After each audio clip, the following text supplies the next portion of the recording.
Hey guys, Hitman89 here. I hope you're doing great, and most importantly, I hope you're bored out of your mind, because today I'm gonna show you the best open world games you should definitely play right now. As usual, don't forget to smash the like button and consider subscribing if you're new to the channel. Now let's dive right into it, and we're gonna start with the game that just came out. Saints Row, which I wasn't even gonna put on this list because the amount of bugs and technical issues it's got right now is insane. But it's still fun to play and pretty addictive. I've been playing it several hours a day, probably because there is nothing else to play right now. So you can drive cars, ride motorcycles, fly helicopters, and have some wingsuit action. Some missions are a little too simplistic and their design feels outdated, but there are a lot of missions that I've enjoyed. Beating the shit out of rival gangs and blowing up their vehicles with an RPG while laying on your car's rooftop is great.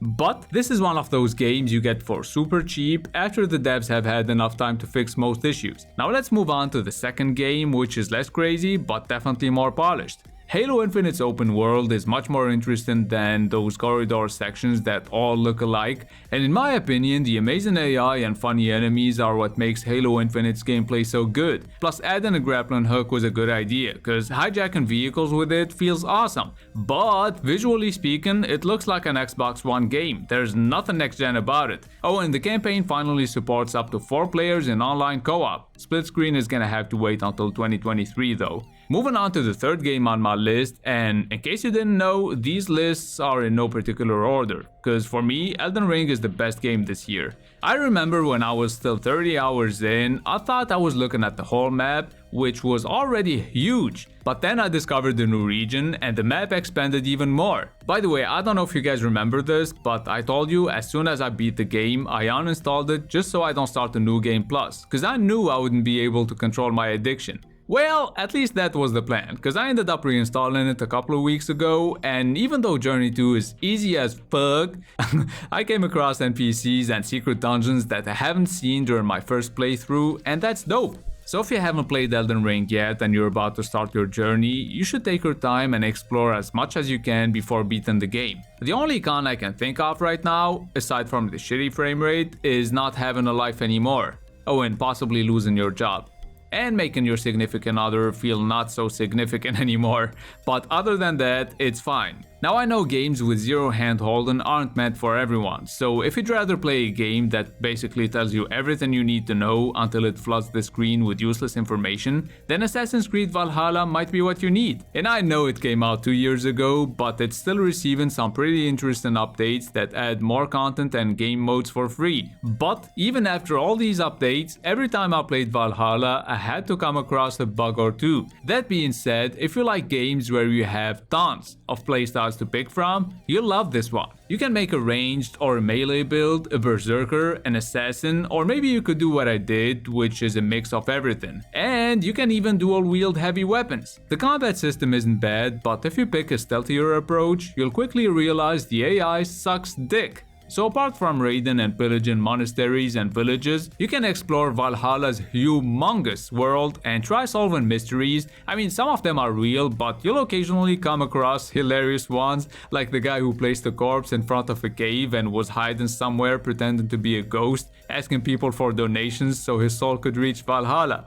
So I played the game when it first came out, but it's an Assassin's Creed game, so you know they're gonna stretch the shit out of the story. I stopped playing, finally decided to dive back into it this year, and that's why I'm recommending it to you guys. Now let's take a look at a much more recent game, cause this one came out earlier this year. Horizon Forbidden West's breathtaking graphics make exploration enjoyable, and the haptic feedback makes everything feel so much better. I don't think I've ever managed to make a video without mentioning the haptic feedback features. And even though at first I didn't find Horizon's open world exciting to explore, when I finally decided to stop following the main quest and just explored while giving those side quests a shot, they turned out to be great. I mean some of them, cause a lot of side quests here are about finding some piece of shit. At least you get skill points for completing them, just like when you complete ruins by solving puzzles, apart from the treasures you find, obviously. The only stuff that feels off here is the platforming. I found jumping and climbing far from being accurate or even fun.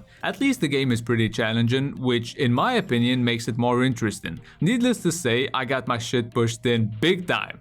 So the sixth game is kinda old and everyone already knows about it, but I couldn't make this list without putting Red Dead Redemption 2 on it. And it's not just cause it's stunningly beautiful or cause it's got a sick story, but cause its open world is so unique and full of random encounters and secrets that you might beat the game a couple of times and still find out some new stuff.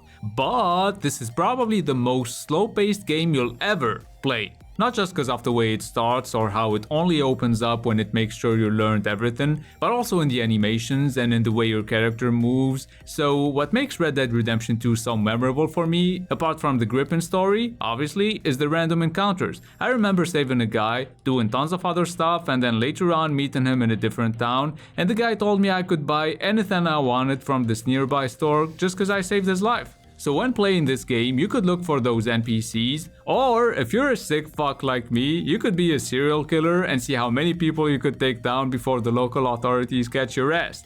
Too bad the next gen version was cancelled. Speaking of which, you should also check out The Witcher 3, especially when it gets its next gen upgrade. And if you're on PC, you could also play Zelda Breath of the Wild using a Wii U emulator. Now if you love Japanese culture and you want to play as a samurai, no, not that one. Yeah, this samurai, then you should get Ghost of Tsushima Director's Cut Edition, which has way faster load times than Red Dead Redemption 2. But then again, I think it's the case for every single game.